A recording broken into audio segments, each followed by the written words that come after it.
રક્ષાબંધન ભારતીય સંસ્કૃતિનો એક અનોખો તહેવાર છે, જે ભાઈ બહેનના અતૂટ બંધનનું પ્રતિનિધિત્વ કરે છે. આ તહેવાર દેશભરમાં વિવિધ નામો અને રીતિ રિવાજો સાથે ઉજવવામાં આવે છે. આ તહેવાર ભાઈ અને બહેનના અતૂટ પ્રેમ અને સમર્પણનું પ્રતીક માનવામાં આવે છે. લોકો આ તહેવારની તૈયારીઓ અગાઉથી જ શરૂ કરી દે છે. બજારો રંગબેરંગી રાખડીઓથી શણગારેલી જોવા મળે છે. પરંતુ શું તમે ક્યારે વિચાર્યું છે કે આ તહેવાર શા માટે ઉજવવામાં આવે છે? તેનો ઇતિહાસ શું છે? તો ચાલો જાણીએ રક્ષાબંધનના મહત્વ વિશે.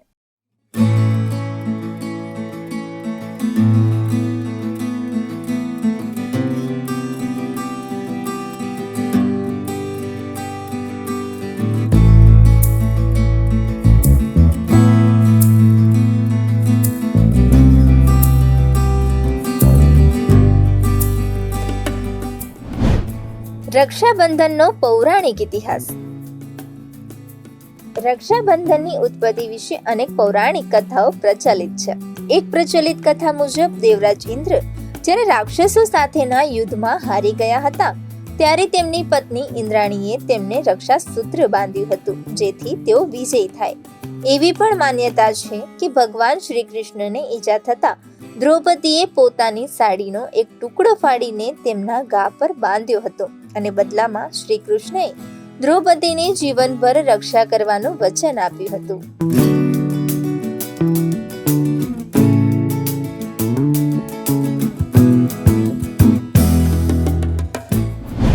રક્ષાબંધનનો ભારતીય ઇતિહાસ.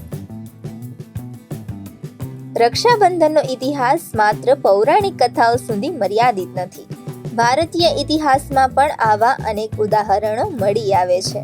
મહાન યોદ્ધા પોરસ અને સિકંદર વચ્ચેના યુદ્ધ દરમિયાન સિકંદરની પત્નીએ પોરસને રક્ષાસૂત્ર બાંધ્યું હતું. આ ઉપરાંત ચિત્તોડની રાણી કર્માવતીએ બહાદુર શાહની સામે હુમાયુની રક્ષા માટે તેને રાખડી બાંધી હતી. આધુનિક ઇતિહાસમાં પણ રવિન્દ્રનાથ ટાગોરે બંગાળ વિભાજનના સમયે હિન્દુ અને મુસ્લિમ સમાજને એક કરવા રક્ષાબંધનનો સંદેશ આપ્યો હતો. ભાઈ બહેનના પ્રેમનો તહેવાર એટલે રક્ષાબંધન.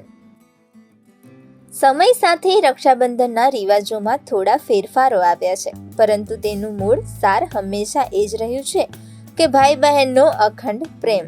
આજે રક્ષાબંધન એક સામાજિક તહેવાર તરીકે ઉજવવામાં આવે છે, જે બહેન પોતાના ભાઈના કાંઠે રાખડી બાંધે છે અને ભાઈ તેની રક્ષા કરવાનું વચન આપે છે.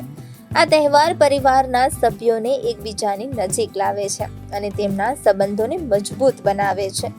રક્ષાબંધન માત્ર તહેવાર નથી, પરંતુ એક પવિત્ર બંધન છે, જે ભાઈ બહેન વચ્ચે પેઢી દર પેઢી ચાલુ રહે છે. આ તહેવાર આપણને આપણા પરિવાર અને સમાજ પ્રત્યેની જવાબદારીઓને યાદ અપાવે છે. પૌરાણિક કથાઓની સાથે સાથે ભારતીય ઇતિહાસમાં પણ રક્ષાબંધનના અલગ અલગ સ્વરૂપોની ઝાંખી મળી આવે છે, પરંતુ સમયની સાથે તેમાં પણ પરિવર્તન થઈ રહ્યું છે. હવે આ પર્વ સંપૂર્ણ રીતે ભાઈ અને બહેનના પ્રેમનું પ્રતીક બની ગયું છે, જેની અંદર બહેન પોતાના ભાઈના હાથ પર રાખડી બાંધે છે અને ભાઈ આખી જિંદગી તેની રક્ષા કરવાનું વચન આપે છે. આ ફક્ત વર્ષ દરમિયાન એક જ વખત ઉજવવામાં આવતું પર્વ નથી, પરંતુ ભાઈ આખી જિંદગી દરમિયાન પોતાની બહેનની રક્ષા કરવાનું વચન આપે છે.